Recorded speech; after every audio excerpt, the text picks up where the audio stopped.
তো বন্ধুরা, আমি আবার ফিরে এসেছি তোমাদের সবার বন্ধু কৌশিক মুখার্জি। আমরা এখানে এই চ্যানেলে একটা সিরিজের মাধ্যমে, যেটা জেনে রাখা খুব দরকার, তার মাধ্যমে আমরা যৌন বিজ্ঞান সম্বন্ধে আলোচনা করছি। তাতে নিজেদের জ্ঞান বাড়াচ্ছি, আমাদের যে কৌতূহল সেই কৌতূহলের নিবারণ করছি, আর সবার সঙ্গে নিজের যে অভিজ্ঞতা সেটাও ভাগ করে নিচ্ছি, যাতে মানুষ ঠকে না যায়। আমরা যেন আরও সংযত হতে পারি এই ব্যাপারে। সংযত কীভাবে হতে পারি? জ্ঞানের মাধ্যমে বুঝতে পারি যেন যৌনতাটা কী, যৌন বিজ্ঞানটা কী, এবং যৌন বোধ কী। ঠিক আছে, যাই হোক, এই সিরিজ অনেক দিন চলবে, অনেক লম্বা চলবে, তাই জন্যে তোমরা এটা সাবস্ক্রাইব করে রাখো চ্যানেলটা, যাতে আমার প্রত্যেক দিন যখন ভিডিও আসবে সেটা যেন তোমরা পেতে পারো। আর একটা সবার কাছে অনুরোধ, যে চ্যানেলটাকে লাইক শেয়ার সাবস্ক্রাইব অবশ্যই করবে, আর তার সঙ্গে কানে হেডফোন দিয়ে যদি শোনা হয় তাহলে ভালো, তাতে ব্যাপারটা আত্মস্থ করতে আরও সুবিধা হবে। যাই হোক, আলোচনাটা শুরু করছি। যৌনবোধের সূক্ষ্ম সংজ্ঞা দেওয়া সম্ভবপর নয়, কথা তো আমি আগের ভিডিওতেও বলেছি। আর আমি এর আগে কী কী বিষয়ে ডিসকাস করেছি, আলোচনা হয়েছে, সেগুলো আমার আগের পর্বে জেনে রাখো খুব দরকারের। আগের পর্বগুলো আমার চ্যানেলেই রয়েছে, সেগুলো তোমরা শুনলে বুঝতে পারবে। ঠিক আছে, তো যৌনবোধের সূক্ষ্ম সংজ্ঞা যখন দেওয়া সম্ভব নয়, তাহলে এই অসুবিধা হেতু বিভিন্ন যৌন বৈজ্ঞানিক বিভিন্নভাবে যৌনবোধের ব্যাখ্যা করার চেষ্টা করেছেন। এইটা নিয়েও আমরা আলোচনা করেছি। যেমন প্রাগ বিশ্ববিদ্যালয়ের অধ্যাপক ডক্টর কিস বলিয়াছেন যে নারী ও পুরুষ পরস্পরের সহিত ঘনিষ্ঠভাবে দৈহিক ও আঙ্গিক মিলনের যে বাসনা অনুভব করে, সেই বাসনার নাম হচ্ছে যৌনবোধ। শৈশবে এই বোধ নিদ্রিত থাকে, বয়স বৃদ্ধির সঙ্গে সঙ্গে উহা স্ফুরিত হইয়া ক্রমে বৃদ্ধি পাইতে পাইতে অবশেষে বার্ধক্যে উহা হ্রাসপ্রাপ্ত হয়। অধ্যাপক কিসের এই ব্যাখ্যা মোটামুটি গ্রহণযোগ্য হলেও উহার প্রধান ত্রুটি এই যে এই ব্যাখ্যায় মানুষের যৌন বাসনাকে অনাবশ্যক রূপে সংকুচিত করা হয়েছে। কারণ নারী পুরুষ যে কেবল বিপরীত লিঙ্গের প্রতি আকর্ষণ বোধ করে তাহা সত্য নয়। সমলৈঙ্গিক ব্যক্তির প্রতি মানুষের যে যৌন আকর্ষণ, তাহাকে বিকল্প আখ্যা দিলেও উহা যে যৌনবোধের অন্তর্গত, এ কথা অস্বীকার করবার উপায় নাই। প্রাণী জগতে যৌনবোধ একটি স্বাভাবিক বৃত্তি, এটা তো প্রথম চ্যাপ্টার থেকেই বলে আসছি, প্রথম পর্ব থেকেই বলে আসছি। মানুষের মধ্যে এই বৃত্তিটি ক্ষুদ পিপাসার মতোই শক্তিশালী। কর্ষণ ও অভ্যাসের দ্বারা অন্যান্য বৃত্তির ন্যায় এই বৃত্তিটিকে নিয়ন্ত্রিত করা সম্ভব হলেও সে নিয়ন্ত্রণ দেহ নিরপেক্ষ হতে পারে না। কথাটা আরও পরিষ্কারভাবে বলা যাক, ক্রোধ, লোভ ও মোহের কামের মতোই বৃত্তি বটে, কিন্তু কাম বৃত্তি নিয়ন্ত্রণে আমাদের দেহের উপর যতটা প্রতিক্রিয়া হয়, ক্রোধ, লোভ বা মোহের নিয়ন্ত্রণে ততটা হয় না। এক ব্যক্তি ঘন ঘন রাগ করিলে বা লোভ করিলে তার দ্বারা তার শরীরের উপর যতটা ক্রিয়া হইবে, একজন ঘন ঘন কামবৃত্তি চরিতার্থ করলে তদ্বারা তাহা শরীরের উপর অনেক ঢের বেশি ক্রিয়া হইবে। বন্ধুরা, এটা কিন্তু মনে রাখার বিষয় এবং এটা বিজ্ঞানসম্মত।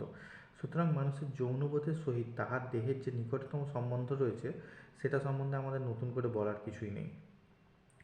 শরীরের সহিত যৌনবোধের নিকটতম সম্বন্ধ আছে বলিয়াই স্বাস্থ্যেরও সহিত যৌনবোধের ঘনিষ্ঠতম সম্বন্ধ রয়েছে। কারণ শরীরের সুস্থ বা স্বাভাবিক অবস্থার নামই হচ্ছে স্বাস্থ্য। কাজেই শরীরের অবস্থা যাহা স্বাভাবিক, যৌনবোধও তাহা স্বাভাবিক হইবে, ইহা একরূপ ধরিয়া লইয়া যেতে পারে। দেহের সহিত যৌনবোধের সম্বন্ধ যতটা ঘনিষ্ঠ, মনের সহিত যৌনবোধের সম্বন্ধ তাহার চেয়েও বেশি ঘনিষ্ঠ। যৌনবোধ মনের ওপরে ঠিক কী প্রণালীতে কাজ করে, সে সম্বন্ধে বৈজ্ঞানিকগণ এখনও কোনো সর্ববাদীসম্মত সূত্রে উপস্থিত হইতে পারে নাই। আদিমকালে লোকের ধারণা ছিল যে যৌনবোধ মলমূত্র ত্যাগের প্রয়োজনের মতোই একটা দৈহিক প্রয়োজন মাত্র। মানুষ জ্ঞানের ক্রমবিকাশ দ্বারা অধিকতর যুক্তিবাদী ও অনুসন্ধিৎসু হইবার পর ধারণা করিল যে যৌনবোধ মানুষের সৃষ্টি বাসনার নামান্তর মাত্র। কিন্তু পরবর্তীকালে এই ধারণাও পরিত্যক্ত হয়েছে, কারণ দেখা গিয়েছে সৃষ্টির জন্য মানুষের যৌন কামনার প্রয়োজন হয় না। পুরুষের শুক্রকীট যে কোনো প্রকারের স্ত্রীলোকের জরায়ুতে ডিম্বাণুর সাথে মিশ্রিত হতে পারলেই সৃষ্টি হয়ে যায়। সম্প্রতি আমেরিকার বৈজ্ঞানিকগণ আবিষ্কার করেছেন যে পুরুষের শুক্রকীট স্ত্রীলোকের ডিম্বের সহিত যে কোনো প্রকারে মিলিয়ে দিতে পারলে সহবাস প্রণালী ব্যতি রেখে সন্তান জন্মলাভ করতে পারে। ফলত সন্তান উৎপাদনে পিতা ও মাতার সৃষ্টি বাসনার কোনো প্রয়োজন যে নাই, এ কথা বর্তমানে একরূপ প্রমাণিত হয়ে গেছে। সুতরাং দেখা গেল যে যৌনবোধ মোহ বা মাৎসর্যের মতো দেহ নিরপেক্ষ কোনো বৃত্তিমাত্র নহে, পক্ষান্তরে উহা মলমূত্র ত্যাগ বা সন্তান উৎপাদনের ন্যায় কোনো দৈহিক প্রয়োজনও নয়। তবে যৌনবোধটা কী? বন্ধুরা, আমরা আরও ডিটেলসে আরও গভীরে চলেছি। আধুনিক শরীরবিজ্ঞান ও মনোবিজ্ঞানের পণ্ডিতগণের বহু গবেষণার ফলে উহা প্রায় সর্ববাদী সম্মতরূপে গৃহীত হয়েছে যে যৌনবোধ মানুষের দৈহিক সম্বন্ধযুক্ত একটি মনোবৃত্তি। এই বৃত্তি দ্বারা মানুষ একাধারে দৈহিক ও মানসিক আনন্দ লাভে সমর্থ হয়। যৌনবোধ প্রধানত স্নায়ুর সঙ্গে সম্বন্ধযুক্ত। মানুষের দেহে স্নায়ু প্রধান যে সমস্ত স্থান রয়েছে সেখানে যৌনবোধ অতিশয় প্রবল। এই সমস্ত স্থান যৌনবোধের সহিত এমন ঘনিষ্ঠভাবে সম্বন্ধযুক্ত যে ইহাদিগকে যৌনস্থান বলা যেতে পারে। এই সমস্ত স্থানের স্নায়ুসমূহ যৌনবোধের সহিত অতিশয় সহানুভূতিযুক্ত। মানুষের মনে কোনো কারণে যৌনবোধের স্ফুরণ হইলে ওই সমস্ত স্থানে উক্ত অনুভূতির প্রতিধ্বনি হয়, অথবা ওই স্থানে স্পর্শন বা ঘর্ষণের দ্বারা যৌন অনুভূতির সৃষ্টি হয়। স্থানীয় মান হিসাবে নিম্নে যৌন প্রদেশ সমূহের সংক্ষিপ্ত বিবরণ যদি দেওয়া যায়, যেমন হচ্ছে লিঙ্গ প্রবেশ, যেমন পুরুষের লিঙ্গ, সেটা হচ্ছে পেনিস, আর স্ত্রীলোকের যোনি ও ভগ্নাঙ্কুর যেটা হচ্ছে ক্লিটোরিস। আর ভগদেশ, স্ত্রীলোকের স্তন, বিশেষত স্তনের বোনটা, উরুদেশ, গুহ্যদ্বার, ঠোঁট, গাল, পুরুষের স্তন, নিতম্ব, কোমর, নাভি, বগল, অঙ্গুলি বা আঙুল, ঘাড়, চিবুক। স্থান, কাল ও পাত্রভেদে মানুষের শরীরের সর্বত্রই যৌনবোধ সৃষ্টি করা যেতে পারে। বিশেষত মানবদেহের যে যে স্থানে চর্ম ও শ্লেষ্মিক ঝিল্লি সম্মিলিত হইয়াছে সেই সমস্ত স্থানেই যৌনবোধ অল্প বিস্তর বিদ্যমান আছে। তবে যে সমস্ত স্থানের নাম এখন করা হলো সেই সমস্ত স্থানের সহিত যৌনবোধের বিশেষ ঘনিষ্ঠ সম্বন্ধ বিদ্যমান রয়েছে। ওই সমস্ত স্থানে হস্ত বা মুখ বা অপরের, বিশেষত বিপরীত লিঙ্গ লোকের ওই সমস্ত অঙ্গের ঘর্ষণ বা স্পর্শন হইলেই যৌনবৃত্তি জাগ্রত হয়। সেই জন্য যৌন মিলনের সময় স্ত্রী পুরুষের পরস্পরের ওই সমস্ত অঙ্গ প্রত্যঙ্গের নানা প্রকার সংযোগ চিরকাল মানুষের মধ্যে প্রচলিত আছে। কারণ নিদ্রিত কামভাবকে জাগ্রত করিবার জন্যই যে কেবল ওই সমস্ত যৌন প্রদেশের ব্যবহার হয়ে থাকে তা নয়। স্বামী স্ত্রীর আরব্ধ সঙ্গম ক্রিয়াকে অধিকতর সুখদায়ক করিবার উদ্দেশ্যে পরস্পরের প্রতি অধিকতর আগ্রহ সৃষ্টি করিবার জন্য ওই সমস্ত প্রদেশে ঘর্ষণ স্পর্শন নিতান্ত প্রয়োজনীয় কার্য বলিয়া যৌনবিজ্ঞানে চিরকাল স্বীকৃত হইয়া আসিতেছে। ওই সমস্ত অঙ্গের কোনো একটা এক তীব্র অনুভূতিশীল যে ভিন্ন ব্যক্তি ছাড়াও নিজে নিজে ওই সমস্ত স্থানে যৌনসুখ অনুভব করা যেতে পারে। হস্তমৈথুন, উরুমৈথুন এই সমস্ত যৌন প্রদেশের অনুভূতিশীলতার জন্যই হইয়া থাকে। যৌনবৃত্তিকে জাগ্রত করিবার জন্য অথবা যৌনবৃত্তি অন্য কোনো কারণে জাগ্রত হইলে মানুষের স্বীয় যৌন প্রদেশসমূহ মর্দন বা ঘর্ষণ করিয়া সুখানুভব করিয়া থাকে। ইহার কারণ মানুষের যৌন প্রদেশসমূহের অনুভূতিশীলতা। বলা বাহুল্য, ব্যক্তিভেদে ওই যে সমস্ত স্থানগুলোর কথা বলা হলো তার অনুভূতিশীলতার ব্যতিক্রম হয়ে থাকে। এবার স্বামী স্ত্রী অথবা প্রেমিক প্রেমিকা নিজ নিজ অভিজ্ঞতা হতে পরস্পরের যৌন প্রদেশসমূহের অনুভূতিশীলতা উপলব্ধি এবং সঙ্গমের সময়ে এবং তার প্রাক্কালে ওই সমস্ত প্রদেশের সম্যক সদ্ব্যবহার করতে পারে। অন্যথায় যৌন সম্মিলন কদাচ সুখের হয় না। মানুষ তাহার এই যৌন প্রদেশসমূহে যে যৌন অনুভূতি অনুভব করে তাহা ইন্দ্রিয়সমূহের ভিতর দিয়েই করিয়া থাকে। উদাহরণস্বরূপ বলা যাইতে পারে, পুরুষ চক্ষু দ্বারা কোনো সুন্দরী রমণীর সুগঠিত দেহ দর্শন করিলে বা হস্ত দ্বারা স্পর্শ করিলে তাহার যৌন প্রদেশসমূহে যৌন অনুভূতি জাগ্রত হয়। মানুষ 4টি ইন্দ্রিয়ের সাহায্যে যৌন অনুভূতি লাভ করে থাকে, যথা দর্শন বা চক্ষু, স্পর্শন বা ত্বক, শ্রবণ বা কর্ণ, ঘ্রাণ বা নাসিকা। আমরা দর্শনেন্দ্রিয়ের কথাই সর্বার আগে আলোচনা করব। প্রথমে বলে রাখি ভালো যে এখানে মনশ্চক্ষুকেও আমরা চক্ষুর অন্তর্গত ধরে নিয়েও আলোচনা করতে পারি, কারণ অনেক দর্শনকে আমরা কল্পনা নেত্রেও করে থাকি। মানুষের জ্ঞান বৃদ্ধির সঙ্গে সঙ্গেই দর্শনেন্দ্রিয়র ক্রিয়া এত বেড়ে গেছে যে প্রকৃতপক্ষে চক্ষুই বর্তমানে আমাদের জ্ঞান আহরণের সর্বপ্রধান ইন্দ্রিয় হয়ে দাঁড়িয়েছে। যৌনবৃত্তির দিক হতে চক্ষুই বর্তমানে সর্বপ্রধান ইন্দ্রিয়। মানুষ তাহার মানস নেত্রেই তাহার চির পুরাতন ও চির নতুন স্বপ্নময়ী স্বপ্নচারিণী রূপসী মানস প্রতিমার রূপ ধ্যান করিয়ে এসেছে। সুন্দর, রূপসী প্রভৃতি প্রেমের পরিকল্পনাগুলি সমস্তই দর্শন সাপেক্ষ। প্রধানত চক্ষু দ্বারাই আমাদের যৌন ক্ষুধা জাগ্রত ও তৃপ্ত হইয়া থাকে। আমাদের কবিগণ সুন্দরের যে কল্পনা ও ধ্যান করিয়া গিয়াছেন, তাহার সঙ্গে যৌনবোধ জড়িত ছিল কি না বলতে পারি না, কিন্তু বর্তমানে আমরা যাহা কিছুকে সুন্দর বলি এবং সে বলায় যদি শিরায় শিরায় একটা পুলকের ঝঙ্কার অনুভব করি, তবে আমরা স্বীকার করি আর নাই করি যে সৌন্দর্য বোধের মধ্যে যৌনবোধ লুকিয়ে আছে, কারণ সুন্দর কথাটা বৃত্তি নিরপেক্ষ হতে পারে না। আমার নিকট যা ভালো লাগে তাহার নিকট তাই সুন্দর। আমার এই ভালো লাগারও একটা মাপকাঠি, অর্থাৎ সোজা কথার উদ্দেশ্য আছে।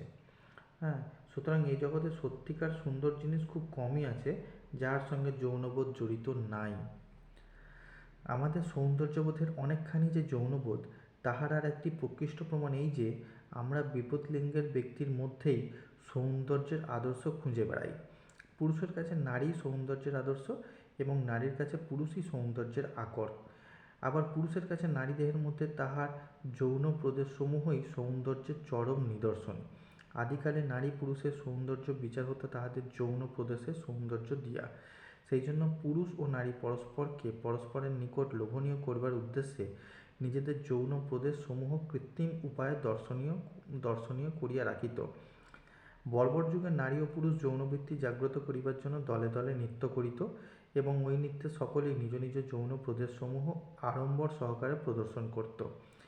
এমনকি মধ্যযুগে ইউরোপীয় উচ্চশ্রেণীর লোকেরা এমন কায়দায় পোশাক পরিচ্ছদ ব্যবহার করতেন যাহাতে তাহাদের যৌন অবয়বসমূহ বিপরীত লিঙ্গের লোকের দৃষ্টি ও মন আকর্ষণ করতে পারে। পৃথিবীর কোনো কোনো স্থানে এখনও পর্যন্ত স্ত্রীলোকেরা কৃত্রিম উপায়ে তাহাদের যৌন প্রদেশ বৃহত্তর করত, রাস্তায় ভ্রমণ ও নৃত্যাদি করিয়া পুরুষের মন আকর্ষণ করে থাকে। সুসভ্য ইউরোপের নারীরা তাহাদের স্তন উরুদেশ প্রদর্শন করাকে সৌন্দর্যের নিদর্শন বলে মনে করে থাকেন। জাপানে আজও যৌন সম্মিলনে যে সমস্ত চিত্র মুদ্রিত ও প্রচারিত হয়ে থাকে, তাহাতে স্ত্রী ও পুরুষের যৌন অঙ্গসমূহকে অস্বাভাবিকভাবে প্রাধান্য দেওয়া হয়ে থাকে। এইভাবে প্রাধান্য দিতে দিতে মানুষ লিঙ্গকে দেবতা শ্রেণীতে উত্তীর্ণ করে ফেলেছিল। লিঙ্গ পূজা পৃথিবীর অনেক জাতির মধ্যে প্রচলিত হয়েছিল। সুসভ্য হিন্দু ও রোমীয়দের মধ্যে আজও লিঙ্গ পূজা বিদ্যমান রয়েছে। সৌন্দর্য জ্ঞান ও শালীনতাবোধের ক্রমবিকাশের সঙ্গে সঙ্গে মানুষ যৌন অঙ্গকে প্রাধান্য দেওয়া হতে বিরত হয়েছে। কতকটা বাধ্য হয়েও মানুষকে ইহা করতে হয়েছে, কারণ প্রাথমিক যৌন প্রদেশসমূহ অর্থাৎ পুরুষের লিঙ্গ ও স্ত্রীলোকের যোনি অতিশয় কোমল অঙ্গ। সৌন্দর্য বৃদ্ধির জন্য এই সমস্ত অঙ্গ প্রদর্শন করিয়া বেড়াইলে উহারা প্রয়োজনারূপ সুরক্ষিত থাকতে পারে না। এই সমস্ত কোমল অঙ্গ সুরক্ষিত রাখতে হলে আবরণ অপরিহার্য। এই জন্য এবং শালীনতার জন্য মানুষ প্রাথমিক যৌন প্রদেশসমূহ আর আগেকার মতো প্রদর্শন করে বেড়ায় না। কিন্তু মানুষের চক্ষুর ক্ষুধা মেটাইবার উপকরণ তো তা চাই। তাই বাজারে পুলিশের সতর্ক চক্ষুকেও ফাঁকি দিয়ে প্রত্যহ হাজার হাজার রতিক্রিয়ার ছবি বিক্রি হচ্ছে। রতিক্রিয়ার যাহারা সতত লিপ্ত ও তৃপ্ত, তাহারাও রতিক্রিয়ার এই সমস্ত সুন্দর সুন্দর ফটো দর্শন করিতে ভালোবাসে এবং সেই সমস্ত ছবি দর্শন করিয়া কল্পনায় যৌন সুখ অনুভব করে থাকে। ইহার কারণ এই যে আঙ্গিক রতিক্রিয়া মানুষের চক্ষুর যৌন ক্ষুধা নিবৃত্ত করতে পারে না, কিন্তু ছবিতেও মানুষ তৃপ্ত হতে পারে না। গৃহকোণে নির্জনের চক্ষুর ক্ষুণ্ণবৃত্তি সতত হইলেও আংশিক তৃপ্তিমাত্র।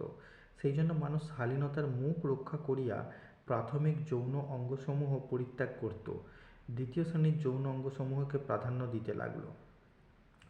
দ্বিতীয় শ্রেণীর যৌন অঙ্গের মধ্যে স্ত্রীলোকের নিতম্ব ও স্তনই প্রধান। এত ব্যতীত পুরুষের শুশ্রুগুম্ফ গোঁফ আর স্ত্রীলোকের কেশও যৌনবোধের অনেকখানি নিয়ন্ত্রণ করে থাকে।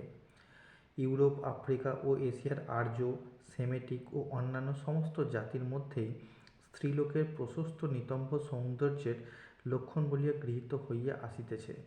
নিতম্ব দুলাইয়া পুরুষের মন আকর্ষণ করিয়া হাঁটিতে পারা নারীর একটা বিশেষ গুণ বলিয়া বিভিন্ন জাতির কবিতায় স্থান পেয়েছে।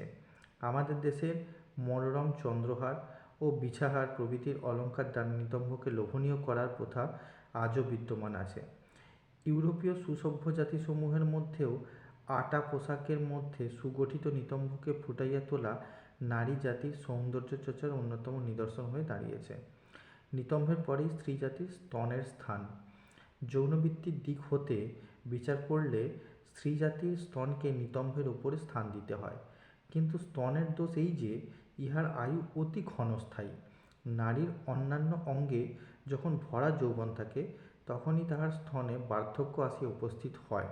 ফলত নারীর স্তন যৌবনের প্রারম্ভে মানে 5-6 বৎসরের অধিক সুগঠিত, দৃঢ়, সুগল ও উন্নত থাকে না। তাই নারী সৌন্দর্য বিচারকরা নারীর স্তনকে তাহার নিতম্বের নিম্নে স্থান দিয়েছেন। সমস্ত জাতির সাহিত্যেই নারীর স্তনের অশেষ গুণকীর্তন করেছেন।